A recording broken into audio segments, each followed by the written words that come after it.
Parramatta captain Mitch Moses has backed the unusual plan to bring Storm young gun Jonah Pezet to the Eels for one season before he heads to Brisbane. On tour with the Kangaroos, Moses and Bronco Pat Carrigan were full of praise for Pezet. Suited up and looking smart, the Kangaroos were the special guests at Australia House this morning. They were the centre of attention, but the talk of the group was a weird trade deal which could see rising star Jonah Pezet sign for a season with Parramatta in 2026 and then move on to the Broncos. Eels star Mitch Moses will partner him in the halves, and he was aware of the potential move. If he was to join us, he'd be a great addition. I think he was playing some really good footy at Melbourne towards the end of the year. Handy player though, isn't he? He's got a lot of skill. Yeah, he's got a footy head on him, it looks like, and directs the boys around the field pretty well. So, we'll have to see what happens. But, I think he'd be a great addition to our club. With Adam Reynolds and Ben Hunt moving on over the next couple of seasons, the deal makes sense to Broncos enforcer Pat Carrigan. The prospect of having someone like Jonah at the club, I think he's a tremendous player.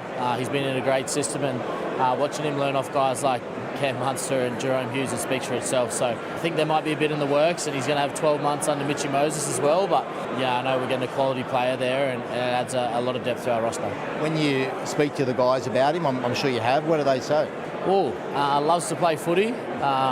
Really hard worker, really diligent, and a real passion for the game. At the Ashes official launch, English half George Williams was challenged on his view that Australian players value state of origin more highly than playing for the Kangaroos. You said origin might mean more than green and gold? I think I've seen that. It got twisted a little bit. But no, that was what a couple of lads said. I'm not saying that goes for everybody. You question the Australian belief in their jumper? Not at all, no.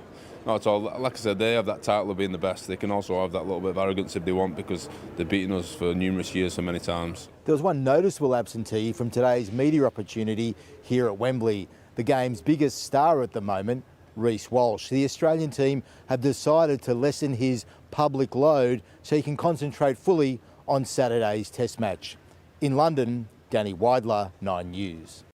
Stefano Utoikamaanu's Tongan teammates have been baiting the big man about his now infamous stuck-up sledge ahead of the grand final. The Storm prop preparing to again go toe-to-toe with Broncos premiership winner Payne Haas.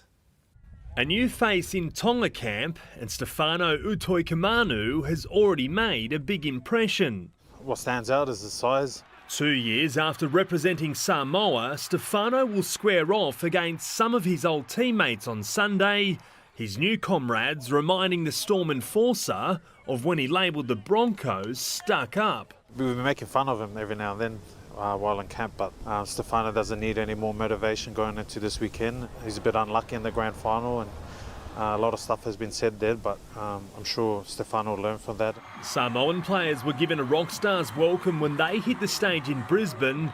Josh Papali'i playing up to the crowd. Brian To'o bringing the house down. The winger bringing back his flips and splits after infamously performing the show-stopping stunt while injured in Las Vegas. Can't really compete with it. Yeah, it was just a good vibe all around. Adding to the atmosphere, a surprise appearance from Hamiso Tabuai-Fidow, who made a special announcement. I'll be playing for Samoa. The Hammers' defection from Australia giving Jerome Luai the belief Samoa can win next year's World Cup. Yeah, with the squad we have now on paper and the resumes, you sort of look through the list, you sort of want to think so. Zach Bailey, 9 News. Well, Matt Renshaw has given an emotional insight into the battle for Test selection and the measures that he's taken over the years to protect himself from it. Renshaw is in contention for Australia's Ashes squad, but for now, he's only thinking about tomorrow's second one-dayer against India. He's just made his one-day debut. Now a Test recall could be within reach. But Matt Renshaw could be the only Australian not paying attention to the Ashes. I don't have the Cricket Australia app. I don't try and look at any news. I hide all the cricket stuff on my Instagram so I don't see it. So it's a way for me to make sure that I'm in the best mind frame to go out and bat. Matt Renshaw was labelled the next Matthew Hayden when he made his Test debut as a 20-year-old 9 years ago.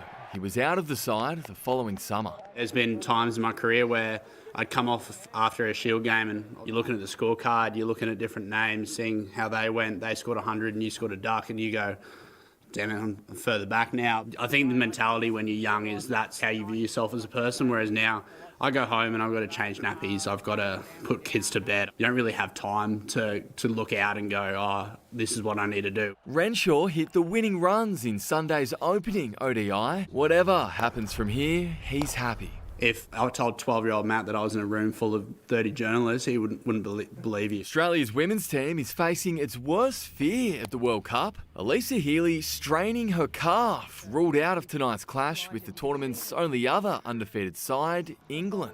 It's a big loss for us. She's our captain. She's made back-to-back hundreds, so she's certainly in some form with the bat. We're just going to keep assessing her day by day and give her every opportunity to play the next game against South Africa and just see how that plays out with the rehab. Sam Jordan, 9 News.